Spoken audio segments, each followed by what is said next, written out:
Hi, this is Murray from Second Time Tech, and today I'm going to be continuing on with what I said 2 days ago. And basically, it was overclocking I did a few days ago, but it's the memory timing that I'm trying to do right now. And there was a couple of things that I wanted to say first. I had said I heard a rattle coming out of my AIO, but it really wasn't. It was something on the table that was rattling. So that was nice. And the other thing that I wanted to say was the fans that I used in place of the ones that came with this are the Arctic fans, these ones here. And the model number on this one is F12PWMPST.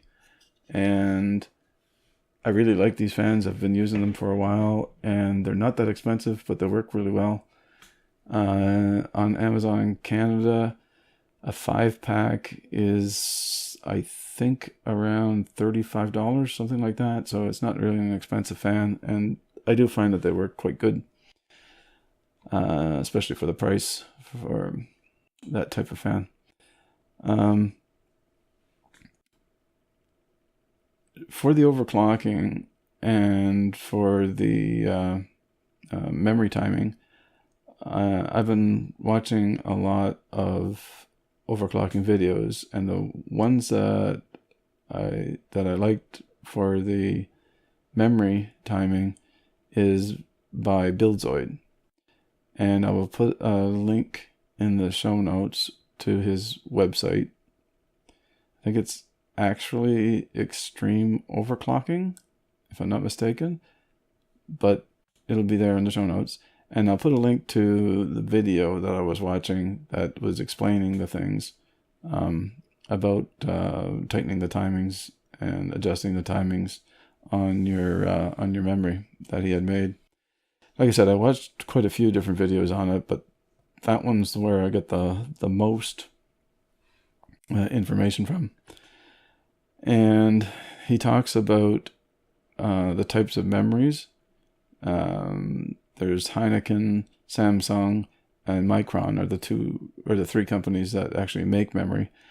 And Corsair, of course, they buy them from all three of those companies and make their own memory modules out of them.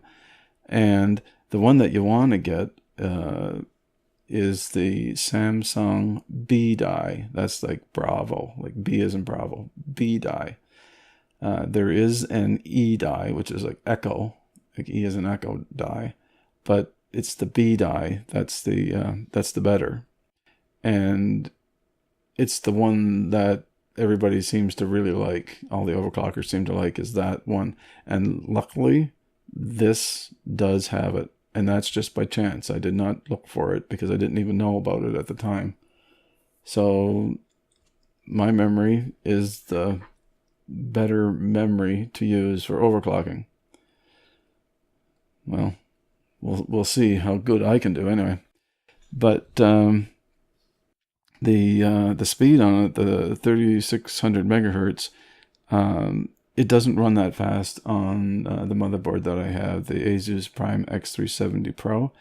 Its XMP profile is for 3200 megahertz, and it's 18, 19, 19, and 39. Those are the numbers for this one, for the timings on this one.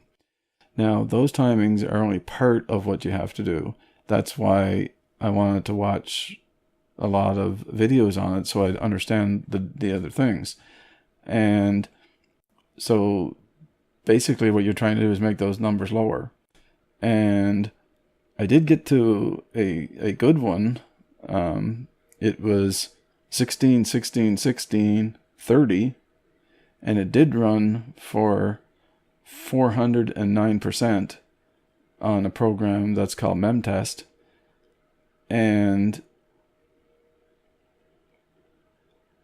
it need it to be 500% in order to be like with no errors, to be good, and then 1,000% to know that it's rock solid.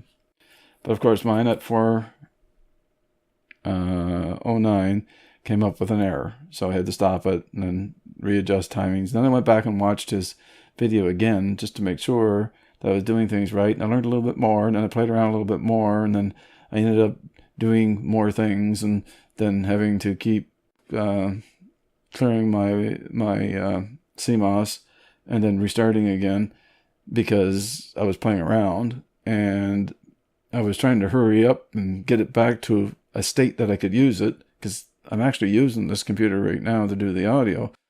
So, and I don't have the video rendering software on here yet. So I have to go and use the computer in the den, which is a R5 2400G. So it doesn't even have video cards, so it takes a while to render. So I'm trying not to make this video too long. So anyway, what's running right now is 16, 17, 17, 39. And that's what I have running right now. And I ran it for about 150% on memtest just before, but that's all the time that I had in order to try to get it to know that it was running at least decently. But I'm going to run it all night to see if it holds up to the 1,000%. And I'll tell you a lot more about it on Saturday, because like I'm still in the learning stage right now on it. So I might actually get mixed up in what I'm saying right now. I'll have a better chance of saying it properly on Saturday. So that's basically all that I have for today. If you like the video, hit the thumbs up. If you don't, hit the thumbs down. And subscribe if you like the content. And I do want to wish everybody a wonderful day. Thank you very much for watching and listening. Bye.